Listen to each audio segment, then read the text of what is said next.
Telugu Desam party మహానాడుకు కడపలో ఏర్పాట్లు జరుగుతూ ఉన్నాయి. ఆ ఏర్పాట్లలో అపశృతి చోటు చేసుకుంది. అక్కడ ఉన్నటువంటి బ్యారికేడ్లు మీద పడి ఇద్దరు విఆర్ఓలకు తీవ్ర గాయాలయ్యాయి. వాళ్ళ తలలు పగిలాయి. రక్తం కారుతూ కూలబడ్డ వాళ్ళను హుటాహుటిన కడపలోని రిమ్స్ ఆసుపత్రికి తరలించారు. సో ఇద్దరు విఆర్ఓలు వాళ్ళు అట్లూరు మండలానికి చెందినటువంటి దొరబాబు, సుబ్బన్నలుగా గుర్తించారు. సో గట్టిగానే తగిలినాయి. రక్తాలు ఆరిపోతూ ఉన్నాయి.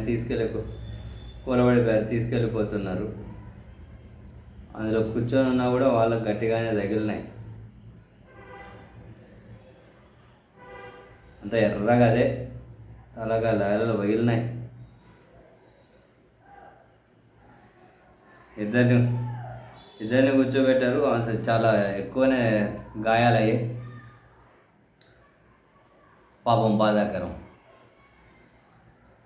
మరి అక్కడ విఆర్ఓలు ఏ ఏర్పాట్లలో ఉన్నారో కానీ ఆ బ్యారికేడ్లు అయితే మీద పడ్డాయి. అదేంటో కానీ తెలుగుదేశం పార్టీకి సంబంధించి ఏవైనా కార్యక్రమాలు ఎక్కడ జరిగినా ఏదో ఒకటి జరిగి మనుషులకు గాయాలు అవ్వడమా, లేకుంటే ప్రాణాలు పోవడమా, ఎన్నికల ప్రచార సభలు పెట్టినా, చీరల పంపిణీ అని చెప్పిన, మహానాడు జరుపుకున్నా, లేదు ఇంకేమైనా పుష్కరాలని చెప్పి పుష్కర స్నానాలన్నా, ఏం జరిగినా కూడా ఏదో ఒక ప్రమాదం అయితే జరుగుతూ ఉండడం నిజంగానే బాధాకరం. ఒకవైపు ఇట్లా పార్టీలు ఏర్పాటు చేసే కార్యక్రమాల్లో ప్రమాదాలు, మరోవైపున రోజు చూస్తున్నాం. ఈడ యాక్సిడెంటు అంతమంది చనిపోయారు, అక్కడ యాక్సిడెంటు ఇంతమంది చనిపోయారు. రోజు 4, 5 మంది, 6 మంది ఒక్కో ప్రమాదంలో వరుస పెట్టి చనిపోతూనే ఉన్నారు. అండ్ కడపలో టీడీపీ నిర్వహించబోయే మహానాడు ఏదైతే ఉందో, మహానాడు కూడా తీవ్ర విమర్శలను అయితే ఇప్పుడు ఎదుర్కొంటూ ఉంది. ఒకవైపు కరోనా కేసులు ఎక్కువైపోయాయి. ఎక్కడికక్కడ ప్రభుత్వాల అడ్వైజరీలు జారీ చేస్తూ ఉన్నాయి. కానీ ఆంధ్రప్రదేశ్ వైద్య ఆరోగ్య శాఖ మాత్రం మహానాడికి ఆటంకాలు ఉండకూడదు అని జారీ చేసిన అడ్వైజరీనే 4 రోజులు తిరగకముందే వాళ్ళు వెనక్కి తీసుకున్నారు.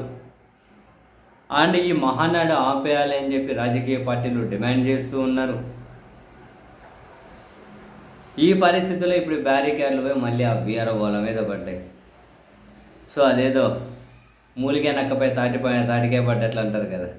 ఇప్పటికే తీవ్ర విమర్శలు ఎదుర్కొంటున్నటువంటి మహానాడు ఇప్పుడు మళ్ళీ 2 బ్యారికేడ్లు పడి ఆ విఆర్ఓల తలకాయలు పగిలి వాళ్ళు ఆసుపత్రిలో సీరియస్గా చికిత్స తీసుకుంటూ ఉండడం, ఈ ఎపిసోడ్ మహానాడు మీద మరిన్ని విమర్శలకైతే కారణమవుతూ ఉంది.